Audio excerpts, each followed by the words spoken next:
Dan pemirsa, untuk membahas lengkapnya terkait dengan retreat kepala daerah, sudah bergabung bersama kami ada dua narasumber di studio bersama dengan pengamat kebijakan publik Pak Trubus Rahadiansyah. Selamat pagi Pak Trubus. Iya, selamat pagi Mbak. Terima kasih sudah hadir bersama kami. Dan melalui sambungan Zoom ada bersama dengan juru bicara kantor komunikasi kepresidenan Mas Hariko Satria. Selamat pagi Mas Hariko. Selamat pagi Mbak Jessica, Mbak Marcel. Iya, saya mau bertanya kepada Mas Hariko terlebih dahulu nih sebelum saya bertanya kepada Pak Trubus. Mas Hariko, ini nanti akan ada retret yang dilakukan kepala daerah setelah pelantikan. Kira-kira ini agendanya kurang lebih akan sama seperti agenda retret waktu menteri dan juga para wakil menteri atau akan seperti apa? Ya, terima kasih Mbak Jessica dan Mbak Marcel dan senior saya Pak Trubus. Agendanya kurang lebih sama, namun tentu menyesuaikan.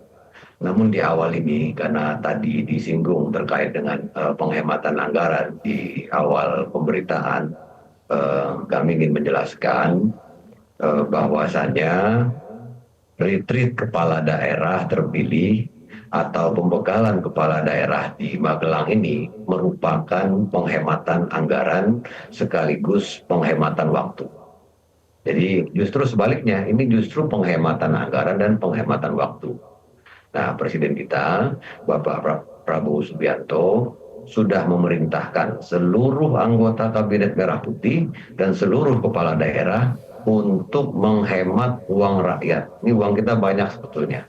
Jadi uang rakyat itu sebesar 3.600 triliun lebih di APBN dan lebih kurang 1.300 triliun di APBD.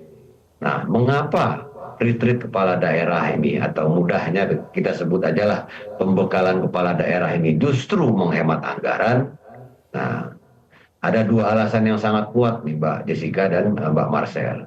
Pertama, kepala daerah terpilih biasanya sekurangnya itu mengikuti 2 kali pelatihan yang diselenggarakan oleh Kemendagri dan yang diselenggarakan oleh Lemhanas.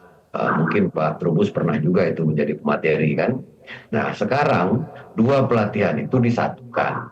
Jadi Kemendagri bekerja sama dengan Lemhanas sepakat menyatukan kegiatan pembekalan bagi kepala daerah.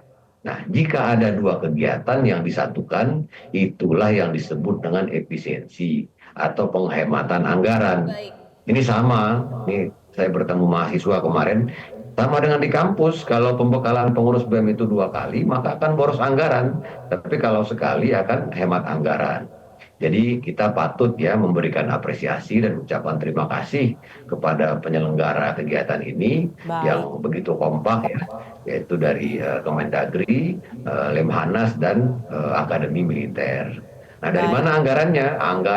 Anggaran ini dibiayai oleh APBN, yaitu anggaran Kemendagri. Begitu. Oke, Mas Hariko, jadi tadi itu salah satu alasan dari pemerintah ya bahwa menggabungkan 2 pelatihan ini jadi lebih efisien menurut pemerintah.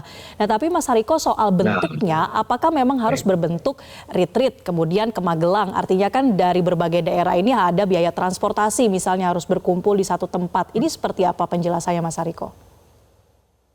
Ya, memang di tengah tahun atau di akhir tahun kadang kita bertemu dengan pejabat, ditanya, ada apa Pak, kok berkunjung ke daerah kami? Biasalah menghabiskan anggaran. Nah, kan budaya seperti ini yang ingin dihilangkan oleh Presiden kita Bapak Prabowo Subianto. Dan ini kita bersyukur sudah berangsur-angsur hilang. Nah, retreat kepala daerah ini berbeda sekali. Ini jelas perjalanannya. Jadi dari daerah datang ke Jakarta, langsung mengikuti kemarin cek kesehatan ya, kemudian pelantikan, setelah itu langsung. Jadi tujuannya jelas, acaranya dari pagi setelah subuh sampai jam 9 malam, begitu setiap hari. Jadi ini bukan yang dikhawatirkan oleh Presiden kita, yaitu kegiatan tidak jelas. Nah, ini kegiatannya sangat jelas, bisa dipertanggungjawabkan, dikontrol oleh Metro TV dan banyak media lainnya. Tidak ada santai-santai. Jadi ini betul-betul kegiatan yang bertujuan salah satunya terwujudnya ya sinergi yang lebih kuat ya antara pemerintah pusat dan daerah agar pelayanan publik ini lebih baik gitu. Baik. Dan Akan ada agar sinergi yang kita lebih semua kuat ke depannya, berarti itu yang diharapkan ya Mas Hariko. Saya akan bertanya kepada Pak salah Trubus. Pak, satu. dengan adanya retret kepala daerah, sebelumnya kita sudah melihat ada retret dengan para menteri dan juga wakil menteri. Kira-kira kalau melihat efektivitasnya seperti apa Pak?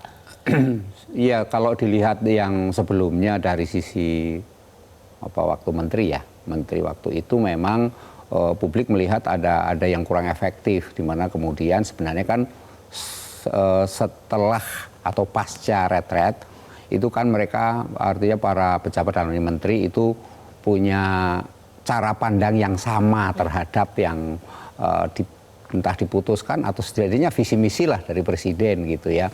Karena memang sesungguhnya retret ini lebih kepada bagaimana kemudian antara presiden dan menteri-menterinya satu jiwa sebenarnya. Cuman persoalannya kan kembali bahwa menteri-menteri ini berasal dari parpol kan yang punya misyong sakre sendiri, misi suci sendiri-sendiri, sehingga ketika itu disatukan memang kemudian muncul seperti keterpaksaan, seperti kemudian membuat statement tetap aja pengen gimmick, pengen pencitraan juga karena namanya para partai politik kan.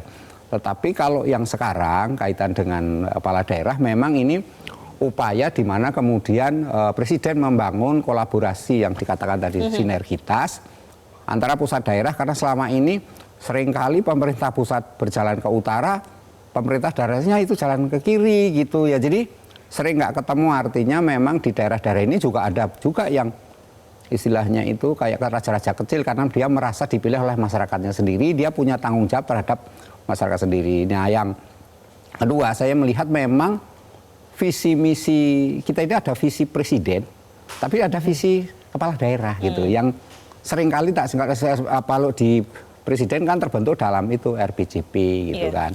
Kalau ini di dalam di RPJ daerah gitu, untuk daerah PJD, RPMD lah gitu, itu daerah. Jadi mereka tetap ini, tetapi seringkali tidak sinkron.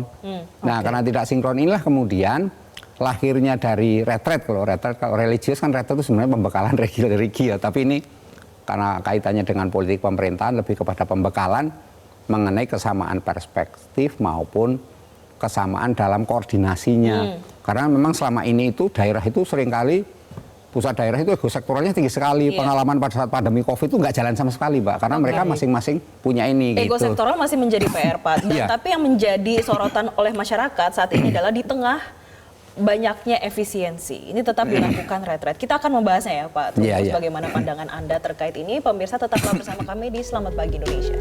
Jelajahi cara baru mendapatkan informasi. Download Metro TV Extend sekarang.